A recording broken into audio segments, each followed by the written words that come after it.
केदारनाथ उपचुनाव को लेकर बीजेपी कॉन्फिडेंट नजर आ रही है और बीजेपी के प्रदेश अध्यक्ष दावा ये कर रहे हैं कि जो रणनीति उन्होंने बनाई थी, संगठनात्मक तौर पर जिस तरीके से वहां काम हुआ था, उसी की बदौलत केदारनाथ में वोटिंग परसेंटेज बढ़ा है और उसका फायदा भारतीय जनता पार्टी को मिलने वाला है। आपको लग रही है? देखिए, हमने बहुत प्लानिंग के साथ चुनाव लड़ा है। जहाँ हमने बूथ प्रबंधन को महत्व दिया है, वही हमने मतदान प्रतिशत बढ़े, उत्साह के रूप में मतदान प्रतिशत बढ़े, इसलिए मैंने प्रवासी मतदाताओं से अपील की थी। मैं दिल्ली गया, लुधियाना गया, चंडीगढ़, हरियाणा गया और मुझे बताते खुशी है, लगभग 1700 से 2000 के बीच की संख्या का आंकड़ा मुझे आया है जो प्रवासी मतदाताओं ने गांव में आकर मतदान किया है और उन्होंने मतदान के लिए लोगों को प्रेरित भी किया है।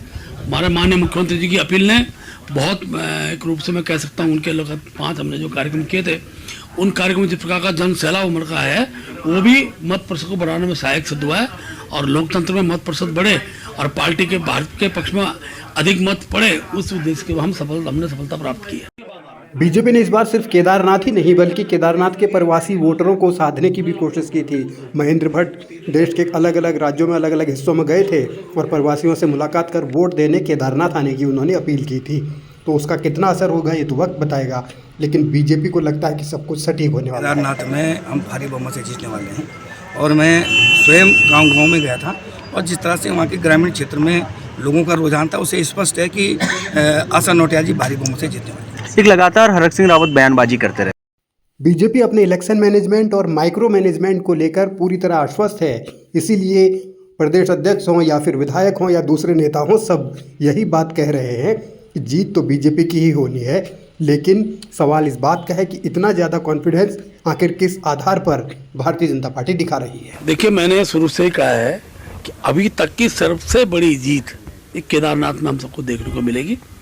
बहुत अच्छा मतदान हुआ है। मैं केदारनाथ की जनता का आभार व्यक्त करता हूँ, माँ की मातृशक्ति का आभार व्यक्त करता हूँ कि केदारनाथ का जो देवतुल्य स्वरूप है उस पर उन्होंने मोहर लगाई और परसेंटेज बहुत अच्छा रहा है। बाई इलेक्शन में इतना परसेंटेज रहता नहीं है, ये बहुत अच्छा। हमारे कार्यकर्ताओं ने बहुत मेहनत की है, हर बूथ को जीतने का प्रयास किया और मेरा उम्मीद है, मुझे पूरा विश्वास है, हम कम से कम 90% पोलिंग बूथों पर हमारी सीट पर तक जीत होगी। 2022 के बद्रीनाथ हारने के बाद बीजेपी के लिए ये चुनाव साख का चुनाव बन गया था, इसीलिए अलग अलग स्तर पर कोशिशें की गई और अब दावे भी किए जा रहे हैं। सवाल ये है कि क्या ये नतीजा इसी तरह का आने वाला है और अगर नहीं आया तो फिर क्या होगा।